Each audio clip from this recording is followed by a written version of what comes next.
পুরুষ মানুষ সহজে কাঁদে না, কারণ পুরুষের চোখে জল মানায় না।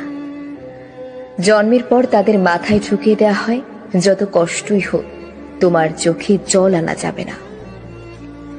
নারীরা হুটহাট কেঁদে উঠতে পারে, নারীরা রাগে কাঁদে, অভিমানে কাঁদে, কষ্টেও কাঁদে, কিন্তু পুরুষ কখনো অভিমান কিংবা রাগে কাঁদে না।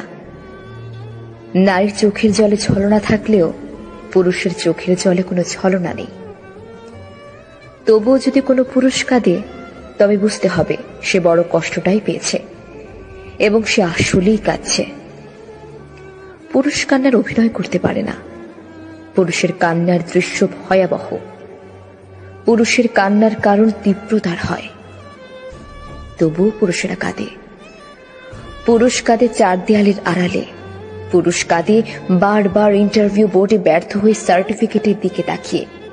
পুরুষেরা কাঁদে সংসারের চাহিদা না মেটাতে পেরে। পুরুষেরা কাঁদে বাবা মায়ের চাহিদা পূরণ করতে না পেরে। পুরুষেরা কাঁদে প্রেমিকা হারালে।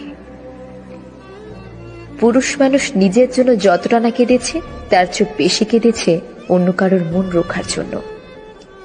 পরিবার, বাবা মা, ছেলে মেয়ে কিংবা প্রেমিকার আবদার পূরণ করার জন্য পুরুষের চোখের জল মাটিতে ফেলতে হয়, যা অনেক প্রেমিকাই জানে না।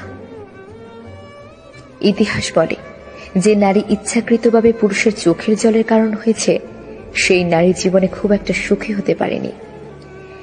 এটা নয় কোনো পুরুষের অভিশাপ, এটা পুরুষের চোখের জলের কারণ আর দীর্ঘশ্বাস।